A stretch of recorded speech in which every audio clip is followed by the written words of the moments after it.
ओम शांति सत श्री अकाल जी। मैं अमरजीत कौर दुआ आप जी के सामने आज फिर जपजी ਸਾਹਿਬ ਦੇ ਲਹਿਰ ਇਸ ਇੱਕ ਓਂਕਾਰ ਇੱਕ ਪਰਮਾਤਮਾ ਦੀ ਸੀਰੀਜ਼ ਵਿੱਚ ਆਪਾਂ ਰਲ ਕੇ ਕਰ ਰਹੇ ਹਾਂ ਤੇ ਜਪਜੀ ਸਾਹਿਬ ਦੀ ਵਡਿਆਈ ਤੇ ਜਪਜੀ ਸਾਹਿਬ ਦੇ ਵਿਚਾਰ ਤੇ ਉਸ ਦੀ ਖੋਜ ਤੇ ਉਸ ਦੀ ਗਹਿਰਾਈ ਵਿੱਚ ਫੀਲ ਕਰਨੀ, ਐਕਸਪੀਰੀਅੰਸ ਕਰਨੀ, ਉਸ ਨੂੰ ਸਮਝਣਾ ਕਿ ਮੈਂ ਕੌਣ ਹਾਂ, ਅਕਾਲ ਪੁਰਖ ਕੌਣ ਹੈ, ਕਰਮ ਦਾ ਖੇਡ ਕਿਵੇਂ ਹੈ ਅਤੇ ਅਸੀਂ ਇਸ ਚੱਕਰ ਸ੍ਰਿਸ਼ਟੀ ਚੱਕਰ ਦੇ ਵਿੱਚ ਆਪਣਾ ਸਵਦਰਸ਼ਨ ਚੱਕਰ ਨੂੰ ਸਮਝਣਾ ਹੈ ਅਤੇ ਤ੍ਰਿਮੂਰਤੀ ਦੀ ਵੀ ਗੱਲ ਹੋਈ ਹੈ, ਤ੍ਰਿਲੋਕ ਦੀ ਵੀ ਗੱਲ ਹੋਈ ਹੈ ਅਤੇ ਬ੍ਰਹਮਾ ਦਾ ਬ੍ਰਹਮੰਡ ਦੀ ਗੱਲ ਹੋਈ ਹੈ ਅਤੇ ਬ੍ਰਹਮਾ ਦੀ ਗੱਲ ਹੋਈ ਹੈ, ਵਿਸ਼ਨੂੰ ਮਹੇਸ਼ ਦੀ ਗੱਲ ਹੋਈ ਹੈ, ਕ੍ਰਿਸ਼ਨਾ ਦੀ ਗੱਲ ਹੋਈ ਹੈ। ਕਾਫੀ ਅਸੀਂ ਗਹਿਰਾਈ ਵਿੱਚ ਇੱਕ ਇੱਕ ਪੰਨਾ ਪੜ੍ਹਦਿਆਂ ਜਿਵੇਂ ਕਿ ਜਿਹੜਾ ਅਸੀਂ ਬੇਸਿਕ ਕੋਰਸ ਕਹਿੰਦੇ ਹਾਂ ਉਹ ਇਸ ਜਪਜੀ ਸਾਹਿਬ ਦੇ ਸੰਪੂਰਨ ਹੁੰਦਿਆਂ ਹੋ ਹੀ ਗਈ ਹੈ। ਅਤੇ ਜੇ ਤੁਸੀਂ ਪਹਿਲੀ ਚੈਪਟਰ ਤੋਂ ਸਾਰੀਆਂ ਪੌੜੀਆਂ ਸੁਣ ਲਓਗੇ ਅਤੇ ਫਿਰ ਤੁਹਾਡੇ ਵਾਸਤੇ ਰੱਬ ਨੂੰ ਸਮਝਣਾ, ਆਪਣੇ ਆਪ ਨੂੰ ਸਮਝਣਾ ਬਹੁਤ ਹੀ ਸੌਖਾ ਹੋਏਗਾ ਅਤੇ ਤੁਹਾਨੂੰ ਐਕਸਪੀਰੀਅੰਸ ਆਏਗੀ ਕਿਉਂਕਿ ਅਸੀਂ ਸਿਰਫ ਗਿਆਨ ਨਹੀਂ ਦਿੱਤਾ, ਅਸੀਂ ਸਿਰਫ ਕੁਐਸਚਨ ਆਨਸਰ ਜਾਂ ਉਸ ਨੂੰ ਲਿਟਰਲੀ ਨਹੀਂ ਸਮਝਿਆ। ਅਸੀਂ ਇੱਕ ਵਾਰੀ ਵਿੱਚ ਸਿਮਰਨ ਕਰ ਰਹੇ ਸਾਂ, ਯੋਗ ਕਰ ਰਹੇ ਸਾਂ, ਉਸ ਨੂੰ ਯਾਦ ਕਰ ਰਹੇ ਸਾਂ ਅਤੇ ਯਾਦ ਕਰਨ ਵਿੱਚ ਹੀ ਅਸੀਂ ਉਸ ਦੀ ਵਡਿਆਈ ਕਰ ਰਹੇ ਸਾਂ, ਸਮਝ ਰਹੇ ਸਾਂ। ਇਹ ਜਪਜੀ ਸਾਹਿਬ ਦੀ ਬਾਣੀ ਇੱਕ ਵਾਹ ਦੀ ਬਾਣੀ ਹੈ ਅਤੇ ਬਹੁਤ ਹੀ ਪਿਆਰ ਦੇ ਨਾਲ ਆਪ ਜੀ ਦੇ ਨਾਲ ਮੈਨੂੰ ਵੀ ਇਹ ਸਿਮਰਨ ਕਰਨ ਦਾ ਮੌਕਾ ਮਿਲਿਆ ਅਤੇ ਮੈਂ ਆਪ ਜੀ ਨੂੰ ਇੱਕ ਗੱਲ ਕਹਿਣਾ ਚਾਹੁੰਦੀ ਹਾਂ ਕਿ ਅਸੀਂ ਨਹੀਂ ਸਮਝਦੇ ਕਿ ਅਸੀਂ ਸਾਰਾ ਕੁਛ ਜਾਣਦੇ ਹਾਂ ਅਤੇ ਸਾਡੀ ਹੀ ਤਰੀਕਾ ਜਪਜੀ ਸਾਹਿਬ ਦੀ ਟਰਾਂਸਲੇਸ਼ਨ ਬੈਸਟ ਹੈ ਨਹੀਂ, ਬਲਕਿ ਕਈ ਵਾਰੀ ਮੈਂ ਸੋਚਦੀ ਹਾਂ ਇੰਨੇ ਵਧੀਆ ਜਪਜੀ ਸਾਹਿਬ ਦੀ ਟਰਾਂਸਲੇਸ਼ਨਸ ਅਸੀਂ ਕਰ ਚੁੱਕੇ ਹਾਂ, ਅਸੀਂ ਸੁਣ ਚੁੱਕੇ ਹਾਂ ਅਤੇ ਉਸਨੂੰ ਪੜ੍ਹ ਚੁੱਕੇ ਹਾਂ। ਸਭ ਤੋਂ ਵਧੀਆ ਤਾਂ ਉਹ ਦੜਪਨ ਦੀ ਹੈਗੀ ਹੈ ਜਿਹੜੀ ਪ੍ਰੋਫੈਸਰ ਸਾਹਿਬ ਦੀ, ਅਤੇ ਉਸ ਦੀ ਗਹਿਰਾਈ ਨੂੰ ਤਾਂ ਅਸੀਂ ਸਮਝ ਹੀ ਨਹੀਂ ਸਕਦੇ। ਅਲੱਗ ਕਈ ਪਰਸਪੈਕਟਿਵਸ ਤੋਂ ਉਹਨਾਂ ਇੱਕ ਗੱਲ ਨੂੰ ਪੜ੍ਹੀ ਹੈ, ਪਰ ਜਦ ਅਸੀਂ ਸਕਾਲਰਸ ਬਣ ਕੇ ਪੜ੍ਹਾਂਗੇ ਉਸ ਦੇ ਵਿੱਚ ਲਾਭ ਅਤੇ ਆਪਾਂ ਪਿਆਰ ਵਿੱਚ ਅਤੇ ਨਿਮਰਤਾ ਵਿੱਚ ਅਤੇ ਉਸਦੀ ਰਜ਼ਾ ਵਿੱਚ ਪੜ੍ਹਾਂਗੇ ਅਤੇ ਸਮਝਾਂਗੇ ਅਤੇ ਫੀਲ ਕਰਾਂਗੇ, ਉਸਦੀ ਲਾਭ ਅਲੱਗ ਹੈ। ਇੱਥੇ ਅਸੀਂ ਉਸ ਨੂੰ ਫੜ ਕੇ ਆਪੇ ਜਾਣੇ ਆਪ ਦੁਨਿਆਵੀ ਗੱਲ ਨੂੰ ਛੱਡ ਕੇ ਉਹ ਜੋ ਬੁਲਵਾਏਗਾ ਉਸ ਦੇ ਨਾਲ ਜੁੜ ਕੇ ਅਸੀਂ ਜੋ ਸਮਝ ਆਉਂਦੇ ਹਾਂ ਉਸ ਦੀ ਗਿਆਨ ਅਨੁਸਾਰ ਉਹ ਆਪਾਂ ਬੋਲਾਂਗੇ। ਇਹ ਗੱਲ ਹੈਗਾ ਅਤੇ ਅਸੀਂ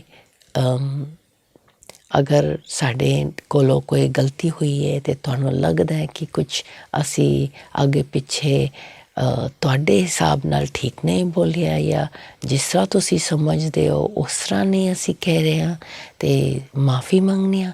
ਕਿਸੇ ਦੇ ਦਿਲ ਦੁਖਾਉਣ ਦਾ ਜਾਂ ਕਿਸੇ ਦੇ ਧਰਮ ਤੋਂ ਖਿਲਾਫ ਜਾਣ ਦਾ ਸਾਡਾ ਕੋਈ ਮਕਸਦ ਨਹੀਂ ਹੈ। ਅਸੀਂ ਸਿਰਫ ਉਸ ਅਕਾਲ ਪੁਰਖ ਨਾਲ ਸਾਰਿਆਂ ਨੂੰ ਜੋੜਨ ਦੀ ਇਹ ਸਾਡੀ ਰਾਹ ਹੈ ਅਤੇ ਪਿਆਰ ਦੇ ਵਿੱਚ, ਨਿਮਰਤਾ ਦੇ ਵਿੱਚ ਅਤੇ ਉਸ ਦੀ ਗੱਲ ਨੂੰ ਆਪ ਜਪਣ ਅਤੇ ਜਪਾਨ ਦੇ ਵਿੱਚ ਅਵਰਾ ਨਾਮ ਜਪਿਆ ਹੋਵੇ ਕਿ ਉਸਦੀ ਹੁਕਮ ਹੈ ਕਿ ਉਸਦੀ ਸੇਵਾ ਵਿੱਚ ਅਸੀਂ ਲੱਗੀਏ। ਜੋ ਜਿਸ ਨੂੰ ਸਮਝ ਆਏ ਉਹ ਆਪਣੇ ਪਰਿਵਰਤਨ ਖੁਦ ਕਰੇ, ਆਪਣਾ ਧਿਆਨ ਖੁਦ ਕਰੇ, ਚੈੱਕ ਕਰੇ ਰੋਜ਼, ਲੇਕਿਨ ਉਸਦੀ ਵਡਿਆਈ ਵੀ ਫੈਲਾਣੀ ਹੁੰਦੀ ਹੈ। ਤਾਂ ਹੀ ਤਾਂ ਸ਼ੰਖ ਦੀ ਗੱਲ ਹੁੰਦੀ ਹੈ ਵਿਸ਼ਨੂੰ ਦੇ ਹੱਥ ਵਿੱਚ ਅਤੇ ਇੱਥੇ ਅਸੀਂ ਉਹ ਕਰਨ ਦੀ ਕੋਸ਼ਿਸ਼ ਕਰੇ। ਗੁਰੂ ਨਾਨਕ ਦੇਵ ਜੀ ਸਾਡੇ ਰੋਲ ਮਾਡਲ ਨੇ, ਉਹ ਵੀ ਘਰ ਬੈਠੇ ਕੋਈ ਨਹੀਂ ਸਨ, ਯਾਤਰਾ ਕਰਦੇ ਰਹਿੰਦੇ ਸਨ ਦੁਨੀਆ ਨੂੰ ਅਕਾਲ ਪੁਰਖ ਦੀ ਗੱਲ ਨੂੰ ਫੈਲਾਉਣ ਵਾਸਤੇ। ਅਕਾਲ ਪੁਰਖ ਤੁਰਕੀ ਬਾਣੀ ਉਹਨਾਂ ਦੇ ਮੂੰਹ ਤੋਂ ਨਿਕਲੇ, ਉਹ ਕਿਵੇਂ ਘਰ ਬਹਿ ਕੇ ਆਪਣਾ ਹੀ ਰਾਹ, ਆਪਣਾ ਹੀ ਮਤਲਬ ਸਫਲ ਕਰੇ ਜ਼ਿੰਦਗੀ। ਉਹਨਾਂ ਨੇ ਤਾਂ ਦੂਜਿਆਂ ਦਾ ਵੀ ਸਫਲ ਕਰਾਉਣਾ ਸੀ। ਅਸੀਂ ਉਹਨਾਂ ਵਰਗਾ ਹੈ ਨਹੀਂ, ਪਰ ਉਹ ਸਾਡੇ ਰੋਲ ਮਾਡਲਸ ਨੇ ਅਤੇ ਇੱਕ ਹੱਦ ਤੱਕ ਥੋੜ੍ਹੀ ਜਿੰਨਾ ਵੀ ਅਸੀਂ ਕਰ ਸਕਦੇ ਅਸੀਂ ਉਹਨਾਂ ਦੇ ਫੋਲੋਵਰਸ ਨੇ ਮਤਲਬ ਉਹਨਾਂ ਦੇ ਵਰਗਾ ਬਣਨ ਦੀ ਕੋਸ਼ਿਸ਼ ਕਰ ਰਹੇ ਹਾਂ ਅਤੇ ਉਹਨਾਂ ਦੀ ਅਵਸਥਾ ਸਭ ਤੋਂ ਮੇਨ ਹੈ ਉਹਨਾਂ ਦੀ ਮਨ ਦੀ ਖਿਆਲ ਅਤੇ ਇੱਥੇ ਅੱਜ ਦੀ ਦੁਨੀਆ ਵਿੱਚ ਗੁਰੂ ਨਾਨਕ ਜੀ ਆ ਕੇ ਚਲੇ ਗਏ ਨੇ ਬਾਣੀ ਛੱਡ ਗਏ ਪਰ ਇਸ ਬਾਣੀ ਨੂੰ ਸਮਝਣ ਵਾਸਤੇ ਸਾਨੂੰ ਵੀ ਬ੍ਰਹਮ ਗਿਆਨੀਆਂ ਅਤੇ ਸਾਧ ਦੀ ਲੋੜ ਹੈਗੀ ਹੈ ਅਤੇ ਇੱਥੇ ਆ ਕੇ ਬ੍ਰਹਮਾ ਕੁਮਾਰੀਜ਼ ਯੂਨੀਵਰਸਿਟੀ ਵਿੱਚ ਮੈਨੂੰ ਇੰਨੇ ਬ੍ਰਹਮ ਗਿਆਨੀਆਂ ਅਤੇ ਸਾਧ ਦੀ ਸੰਗਤ ਹੋਈ ਹੈ ਅਤੇ ਮੇਨ ਤੇ ਕਿ ਉਸ ਪਰਮ ਪਿਤਾ ਪਰਮਾਤਮਾ ਦੇ ਵਚਨ ਸੁਣਨ ਨੂੰ ਮਿਲਦਾ ਅਤੇ ਉਹ ਵਚਨ ਸੁਣਦਿਆਂ ਮਨ ਦੀ ਬੁੱਧੀ ਦਾ ਤਾਲਾ ਖੁੱਲ੍ਹੀ ਜਾਂਦੀ ਹੈ ਖੁਸ਼ੀ ਆਉਂਦੀ ਜਾਂਦੀ ਹੈ ਪਿਆਰ ਵੱਧਦਾ ਹੈ ਅਤੇ ਫਿਰ ਆਪਾਂ ਇਸ ਜਪਜੀ ਸਾਹਿਬ ਦੀ ਵਿਚਾਰ ਜਦੋਂ ਫਿਰ ਦੁਬਾਰਾ ਕੀਤਾ ਹੈ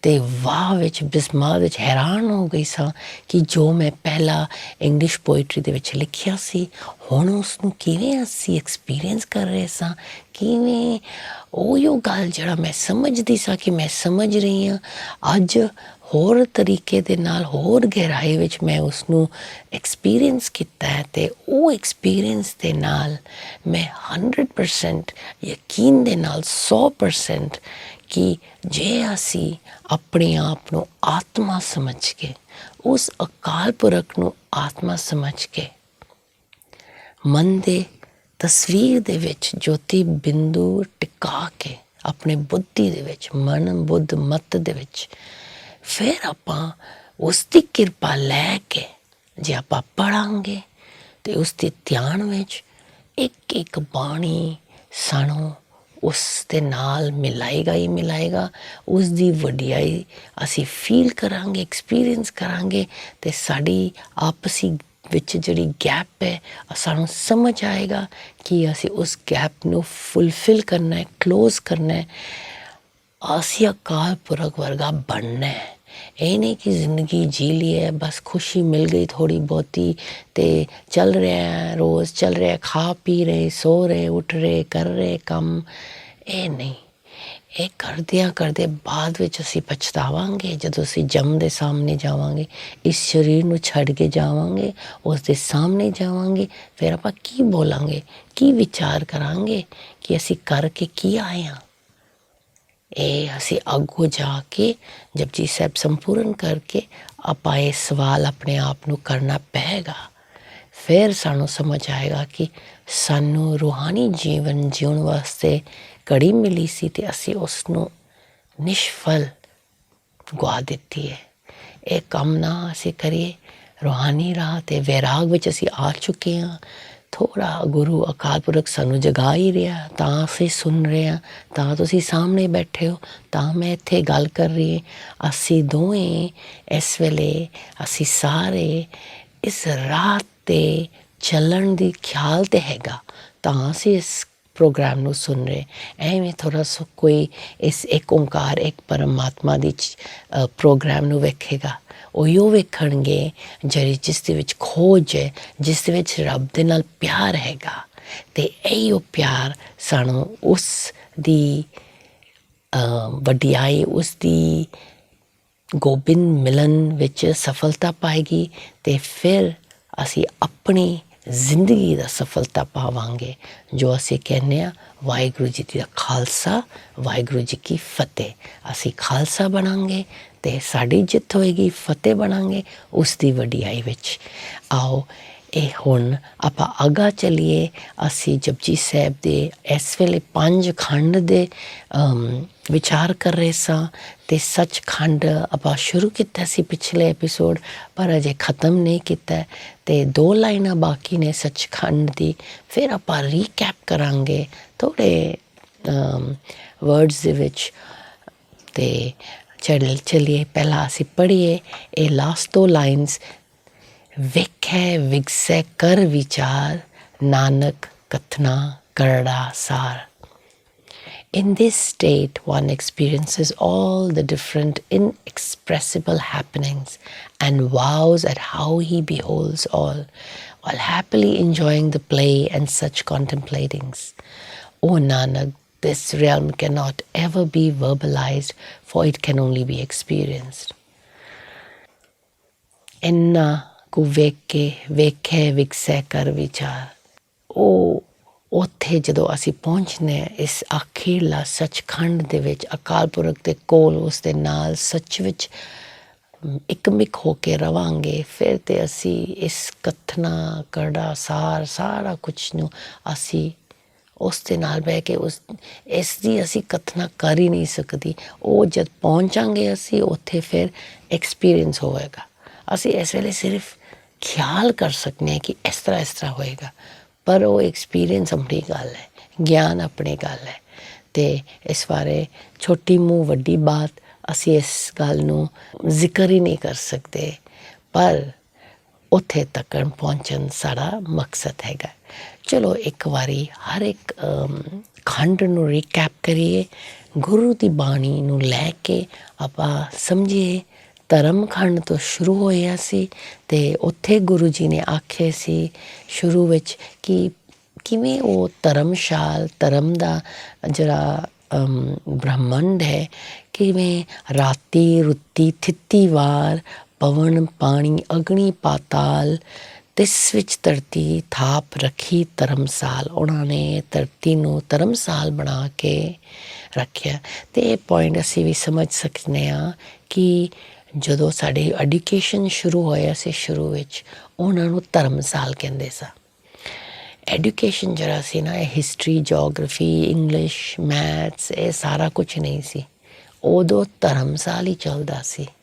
ਅਤੇ ਅਸੀਂ ਹੌਲੀ ਹੌਲੀ ਉਸ ਧਰਮਸਾਲ ਨੂੰ ਤੋਂ ਇੰਨਾ ਦੂਰ ਚਲੇ ਗਿਆ, ਉਸ ਧਰਮਸਾਲ ਜਿਸ ਦੇ ਵਿੱਚ ਅਸੀਂ ਆਪਣੀ ਗਿਆਨ ਕੱਟਣੀ ਸੀ, ਆਪਣੀ ਆਤਮਕ ਖੁਰਾਕ, ਆਪਣੀ ਰੂਹਾਨੀ ਖੋਜ ਕਰਨੀ ਸੀ,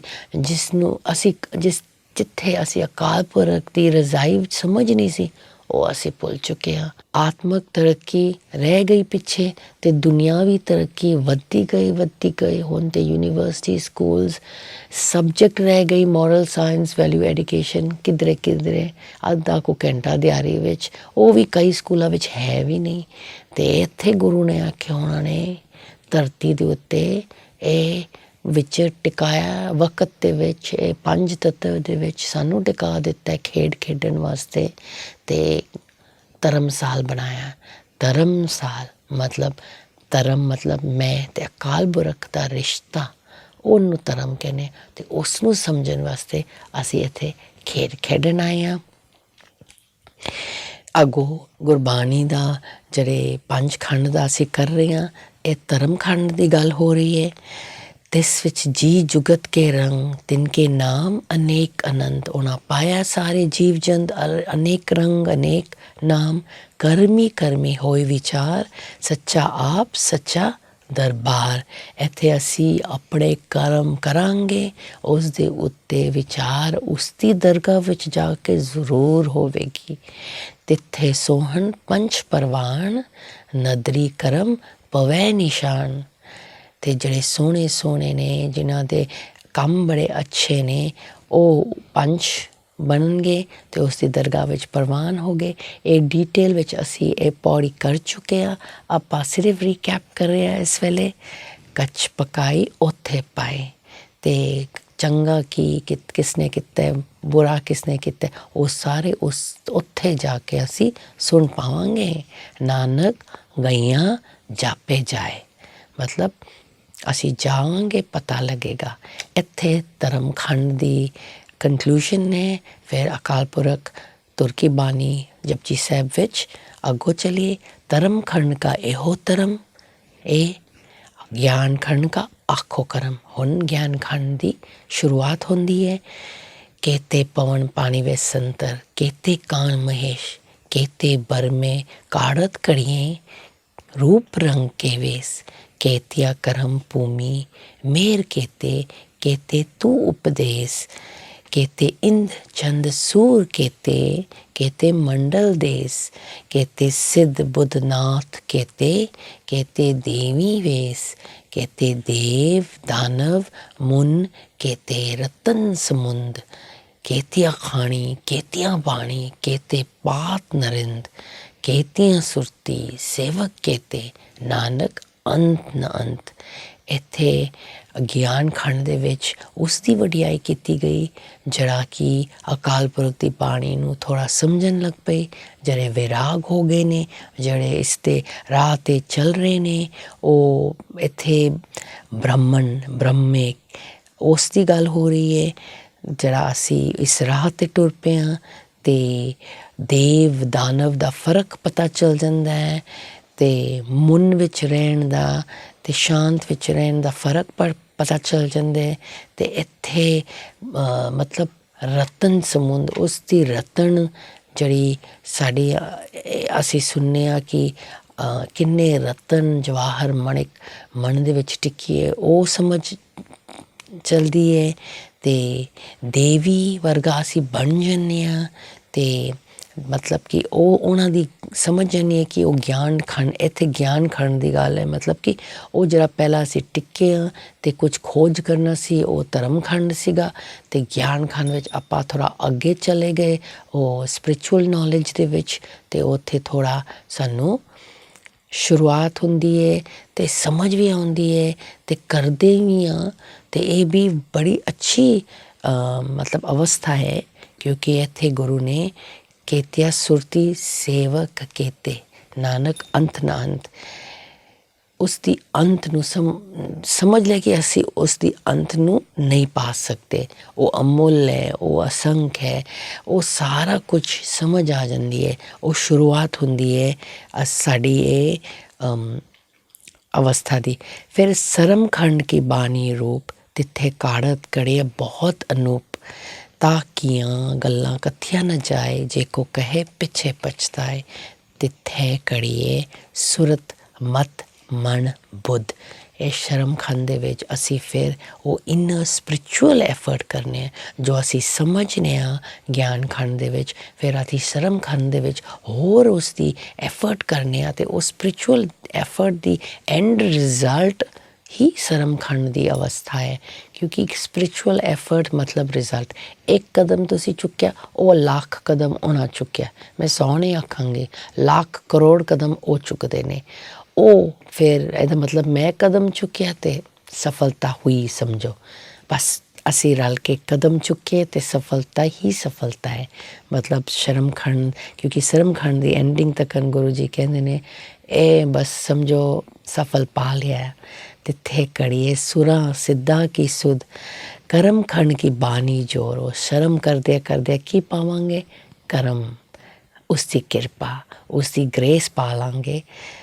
ਕਰਮ ਖੰਡ ਕੀ ਬਾਣੀ ਜੋਰ, ਤਿੱਥੇ ਹੋਰ ਨਾ ਕੋਈ ਹੋਰ, ਤਿੱਥੇ ਜੋਧ ਮਹਾਬਲ ਸੂਰ, ਤਿਨਮੇ ਰਾਮ ਰਈਆ ਭਰਪੂਰ। ਇੱਥੇ ਮਹਾਬਲ ਸੂਰ ਦੀ ਗੱਲ ਹੋ ਰਹੀ ਹੈ, ਜਿੱਥੇ ਰਾਮ ਰਈਆ ਭਰਪੂਰ, ਆਪਣੇ ਮਨ ਦੇ ਵਿੱਚ ਰਾਮ ਰਵਾਂਗੇ। ਇਹ ਸਾਡੀ ਅਵਸਥਾ ਜਦੋਂ ਹੁੰਦੀ ਹੈ ਅਕਾਲ ਪੁਰਖ ਦੇ ਨਾਲ, ਸਾਡੀ ਦੁਨਿਆਵੀ ਤੌਰ ਦੇ ਵਿੱਚ ਸਾਡੀ ਵਾਤਾਵਰਨ ਵਾਈਬ੍ਰੇਸ਼ਨਸ ਅਲੱਗ ਹੀ ਹੋਏਗੀ, ਫਿਰ ਬਹੁਤ ਹੀ ਵਧੀਆ ਹੋਏਗੀ। ਤਾਕੇ रूप न कत ना जाए, नाव मरे न ठागे जाए, जिनके राम वसे मन माहे। तिथे भगत वसे के लो, करे आनंद सच्चा मन सोए। फिर आनंद ਵਿੱਚ ਅਸੀਂ ਆ ਪਾਵਾਂਗੇ। ਸੱਚਖੰਡ ਵਸੇ ਨਿਰੰਕਾਰ, ਫਿਰ ਅਸੀਂ ਉਸ ਸੱਚਖੰਡ ਤੱਕ ਪਹੁੰਚ ਜਾਂਦੇ ਹਾਂ ਜਿੱਥੇ ਵਸਦਾ ਨਿਰੰਕਾਰ। ਉਹਦੇ ਨਾਲ ਫਿਰ ਇੱਕਮਿਕ ਹੋ ਜਾਂਦੇ ਹਾਂ। ਕਰ ਕਰ ਵੇਖੇ ਨਦਰ ਨਿਹਾਲ, ਤਿੱਥੇ ਖੰਡ ਮੰਡਲ ਵਰ ਵੰਡ, ਜੇ ਕੋ ਕਥੇ ਤਾਂ ਅੰਤ ਨਾ ਅੰਤ। ਤਿੱਥੇ ਲੋ ਲੋ ਆਕਾਰ, ਜਿਵ ਜਿਵ ਹੁਕਮ ਤਿਵੇਂ ਤਿਵਕਾਰ। ਜਿਵੇਂ ਤੁਸੀਂ ਕਹਿ ਰਹੇ ਹੋ ਅਸੀਂ ਚਲੀ ਜਾ ਰਹੇ ਹਾਂ, ਕਿਉਂਕਿ ਅਸੀਂ ਤੇਰੇ ਨਾਲ ਮਿਲ ਚੁੱਕੇ। ਵੇਖੇ ਵਿਕਸੇ ਕਰ ਵਿਚਾਰ, ਨਾਨਕ ਕਥਨਾ ਕਰੜਾ ਸਾਰ। ਆਪਾਂ ਇੱਥੇ ਤੱਕ ਵਿਚਾਰ ਕਰ ਬੈਠੇ ਆ ਪੰਜ ਖੰਡ ਦਾ, ਅਤੇ ਜ਼ਰੂਰ ਅਸੀਂ ਸੱਚਖੰਡ ਵਿੱਚ ਪਹੁੰਚਾਂਗੇ। ਥੈਂਕ ਯੂ ਆਪ ਜੀ ਦਾ ਸਾਡੇ ਨਾਲ ਰਲ ਕੇ ਆਪਾਂ ਕੀਤਾ ਹੈ। ਸ਼ੁਕਰੀਆ। ਓਮ ਸ਼ਾਂਤੀ, ਸਤਿ ਸ਼੍ਰੀ ਅਕਾਲ।